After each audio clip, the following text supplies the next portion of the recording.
Welcome to lesson 36 as we're looking at ratios and sample space. A ratio, of course, is a comparison of two numbers. And because we have this comparison of two numbers, we can actually write this in a variety of ways. Right? So one way we can say it, and this is really how we read it, it's a 3 to 4 probability. Right? We could write 3 to 4 like this. We can also say a 3/4 probability, though that makes it slightly more difficult to understand if you don't understand what the fraction means, that it means 3 to 4.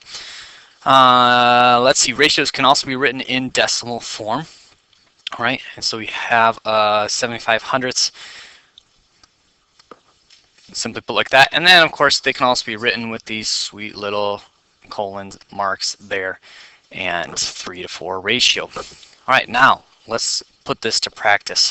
It says there are 9 girls and 15 boys in a class. What is the ratio of boys to girls? Now, ratios always have to be put in order, in the order that the question is asking. So it says boys to, right, 2 girls. Now, a little bit ago we saw 3 to 4. And then, of course, we wrote that fraction in fraction form. We made it look like this, 3 to 4. Right? So because of that, if we're going to set this up, right, I'm going to write boys to girls. Like that. From here, then, I can go back and look at my numbers. Okay, here are my boys. So there's 15 of them. Here are my girls, 9 of them. And suddenly we're left with a fraction. And in my opinion, it's best to start in fraction form when we have a problem like this, because then we can see how our fraction can be reduced then, right? As I'm looking at this, I can see that 15 and 9 are both divisible by 3. So I can divide both of them by 3 and get a 5 to 3 ratio. So 5 boys to every 3 girls. And so we have our first idea there.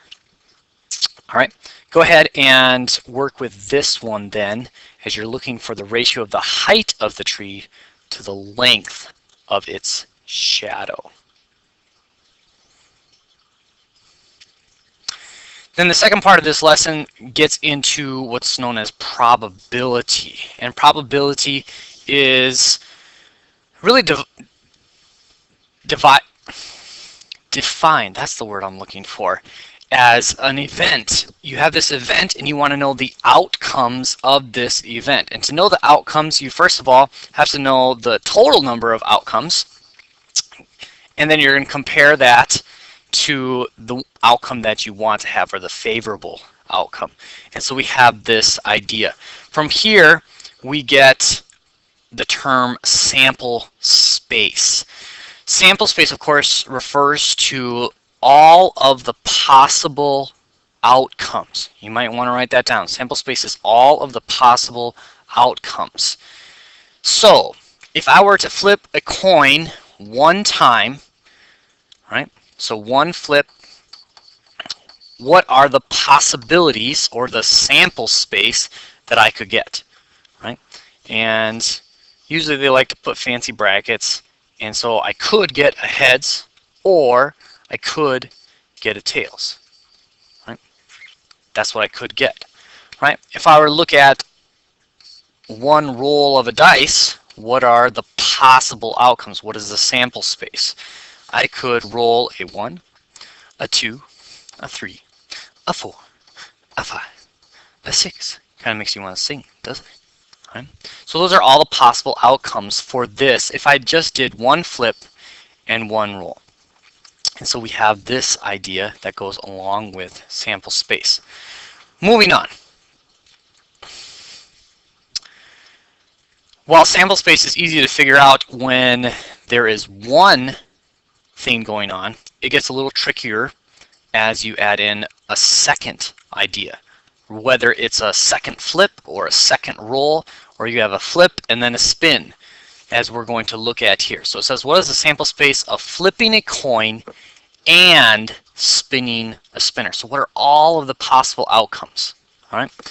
So usually what we do is we set up what's called a probability tree, or you can set up a type of grid that lets you know how this works. All right. So I'm going to do, let's see, how many more samples we got? I'm going to do both of them for this problem. All right, and you can see how they work, and you can kind of figure out which one's going to work best for you. So the first one is called sample tree. So we start with kind of just a point to help us understand, right? So the first time, right, I'm going to flip it, and then the second time I'm going to spin. So a little bit of labels there. And so I can flip it, and I can get either heads or tails. Pretty easy to see. Now after I flip it, I have a chance of getting blue, red, green, yellow. Okay.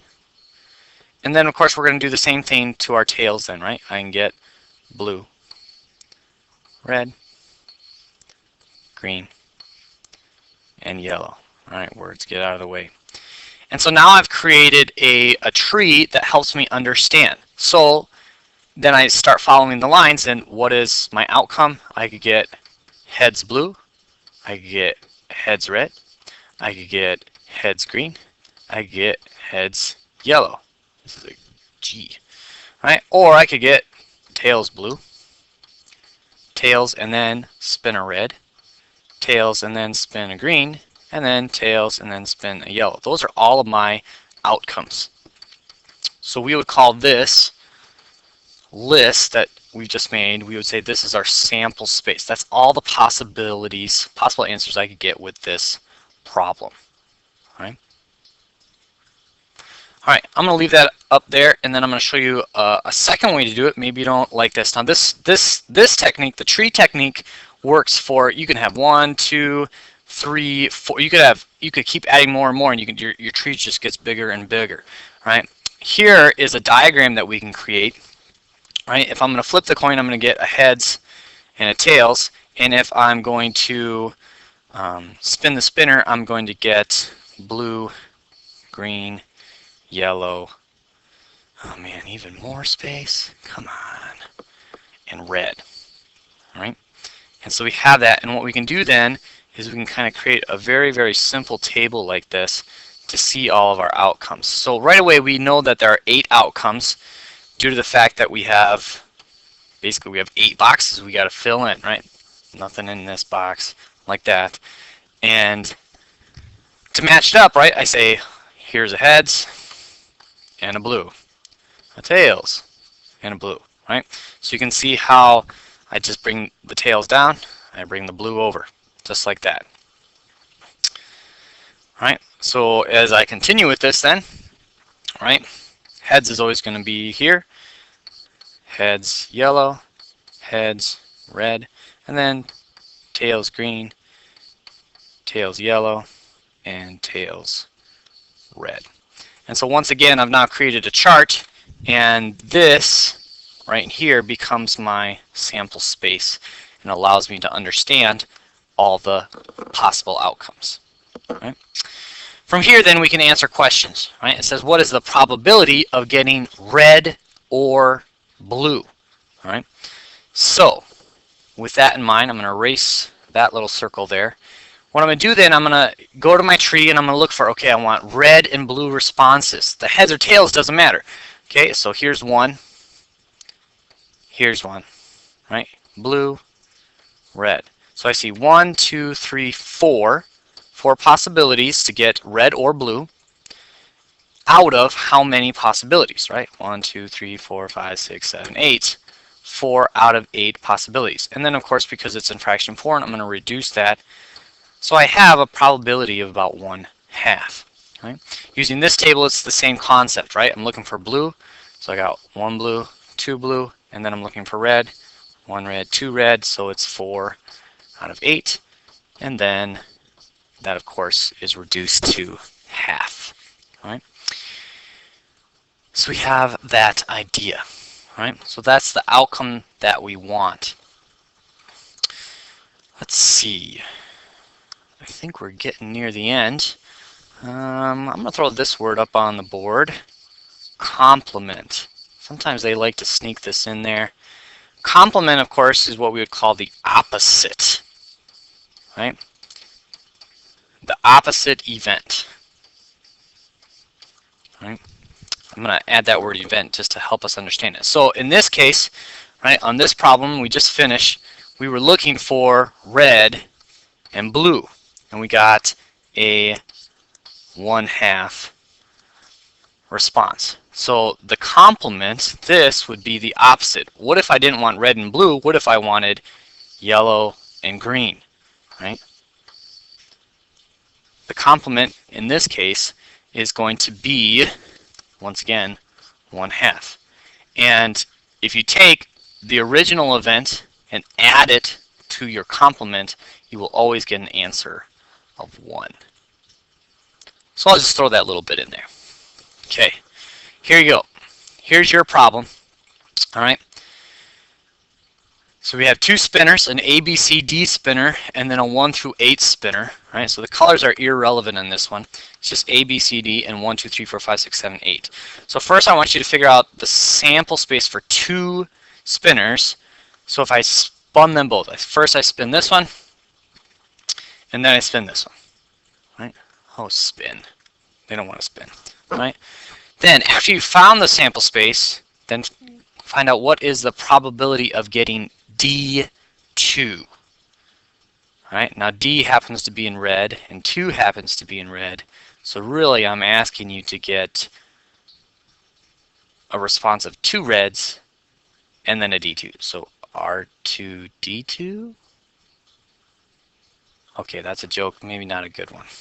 All right, there you go. Go ahead and work with this. So there's your questions. There's the picture. All right, that's it for lesson 36.